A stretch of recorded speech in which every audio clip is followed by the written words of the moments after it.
Good morning, everyone. Thank you to all the managing staff at the Club of Rome for having me here.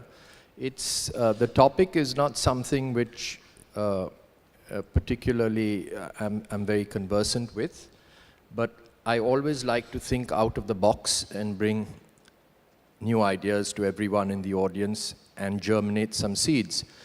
And today what I'm going to focus on is natural capital, which I think is something which is synonymous with natural resources. It's very often lost in the background because it's something we take for granted as human beings. So what do you mean by natural capital?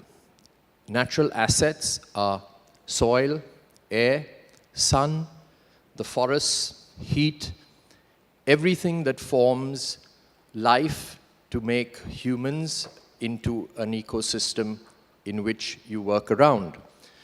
Now, it's a very strange phenomena that when we look at natural resources and we look at pricing, the first thing that comes to mind is raw material prices. And very often, in fact, more often than not, we neglect the back end of the natural capital that goes in to produce the natural resources. Now, we all know that most of natural resources on our planet are finite. They're not infinite. And therefore, we are sitting here in the Mumbai Stock Exchange, which is a financial hub of India. At some point, I think you will see in the next 10, 15 years, probably there being an exchange for natural capital as well. And this is why it's so important.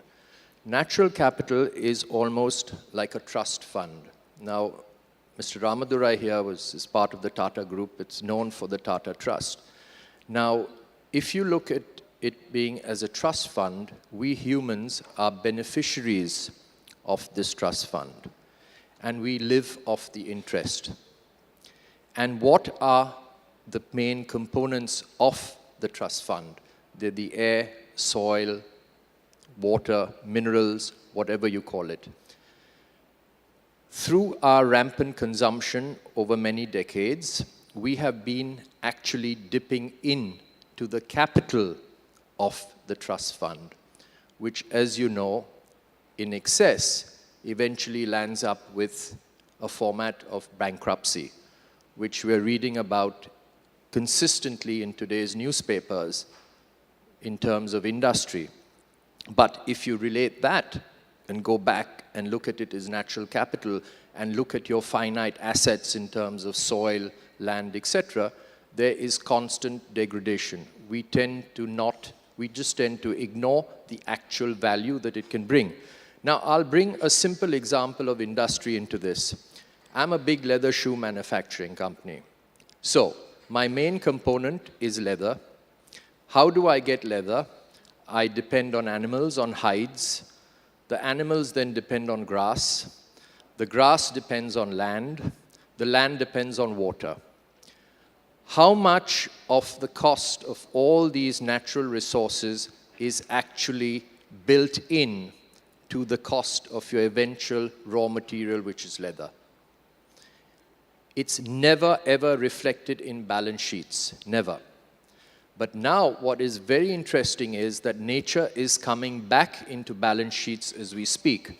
And more you hear companies like Coke, etc., are actually giving commitments that they will replenish the water that they're drawing from the water table. Coke has said by 2020, they will replenish almost all the water they have been drawing from the water table globally. Now, this is just one instance. The other very important instance for natural resources is I got an email yesterday from a friend of mine from Switzerland who migrated to Brazil. And he was there on they had a farm on the savannah. And he was doing eco-farming. He now says that he will probably have to migrate from Brazil because in the last 4 months, they haven't had a drop of rainfall. And the temperatures are between 37 to 45 degrees Celsius. So he cannot almost grow anything on that farm. And the result is, because there has been complete deforestation to grow soya and to grow rice. Now we know that Brazil controls a lot of the global soya market, but the problem is they've got a good pricing category now. Have they taken into account the drought, the lack of rain, all these factors that have been built in the next crop price or in the price of the crop in 2 years? Or will they at all have a soya crop in the next 3 years even? And this has never been factored in. So I think when people are talking about natural resources, it is extremely critical going forward that you build in the factor of natural capital into this format, because it's going to be critical for sustainability of corporate, of governments, and of balance sheets. So I think this is really important, the message I wanted to convey. That's it.